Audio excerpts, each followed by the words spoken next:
ये वीडियो उन सभी कैंडिडेट के लिए काफ़ी ज़्यादा इम्पोर्टेंट होने वाला है जो फिज़िक्स के अंदर जो है बार बार मार्क्स खा रहे हैं, बार बार जो है वो अटैम्प्ट। तो पासिंग मार्क टोटल तो कट ऑफ से बहुत ज़्यादा ऊपर है, 10-10 नंबर ऊपर है, पर फिज़िक्स में पासिंग मार्क नहीं ला पा रहे। तो मैं आपको कुछ टॉपिक्स और कुछ चीज़ें बताऊँगा जिसके चलते आप यदि इसको फॉलो करोगे तो आपके पासिंग मार्क्स यानी 10 नंबर आराम से आ जाएंगे फिज़िक्स में, 10 से प्लस ही आएंगे, कम नहीं होंगे।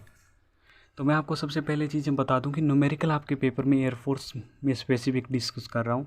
एयरफोर्स में आपके न्यूमेरिकल जो है वो 5 मैक्सिमम न्यूमेरिकल आते हैं, 3 से 4 आते हैं प्रत्येक शिफ्ट में।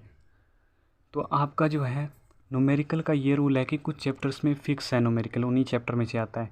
पहला जो है वो है वर्क पावर एनर्जी, इसमें वर्क से रिलेटेड या एनर्जी से रिलेटेड या पावर से रिलेटेड जो आपको मिल जाएगा न्यूमेरिकल। P बराबर W/T वाले फार्मूले से, या W बराबर FS वाली इंटीग्रेशन वाले से, या कुछ अदर।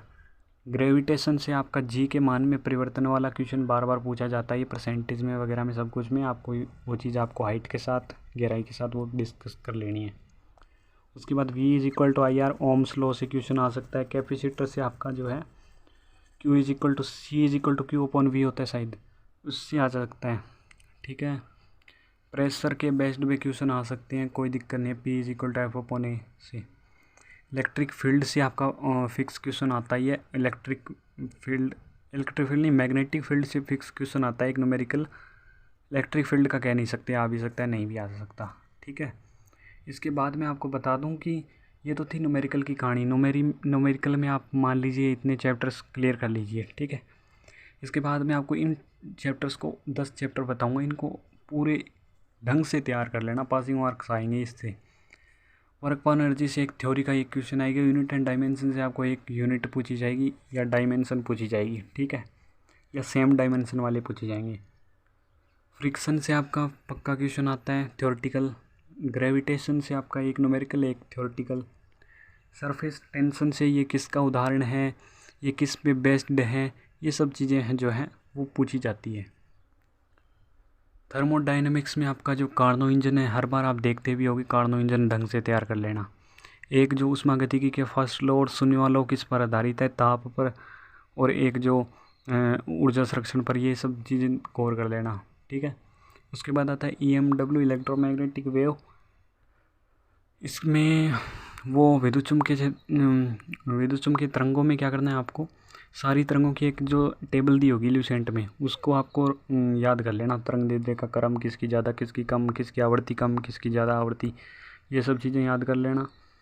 और किसका उपयोग कहाँ होता है, ये चीज़ याद कर लेना। इतनी आता है, इसमें ज़्यादा न्यूमेरिकल नहीं बनता। अल्टरनेटिव करंट आपको याद रखना ही है।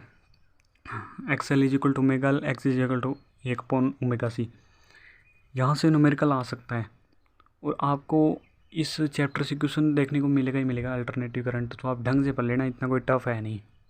बेसिक क्वेश्चन भी आ सकता है इसमें से। ऑप्टिक्स को आप ज़्यादा सीरियस नहीं मत लेना कि ऑप्टिक्स बहुत बड़ा काम है। ऑप्टिक्स में आप तो एक तो परावर्तन अपवर्तन वालों से पूर्णावर्ती परावर्तन, इसके एग्जाम्पल्स याद रखना, और एक न्यूमेरिकल आएगा ईजी सा, कर लोगे आप। 2 से 3 क्वेश्चन ही आएंगे बस। मैग्नेटिक फील्ड, ये मैंने आपको बता दिया। मैग्नेटिक फील्ड काफ़ी इम्पोर्टेंट है, इलेक्ट्रिक फील्ड से ज़्यादा क्वेश्चन मैग्नेटिक फील्ड आती है। मैंने दिए एग्ज़ाम, मैंने देखा है। मैग्नेटिक फील्ड आपका काफ़ी ज़्यादा इंपॉर्टेंट है टॉपिक। ठीक है, बाकी चैप्टर्स बच गए, उनमें से फिक्स नहीं है, पर इन चैप्टर्स में से फिक्स हैं।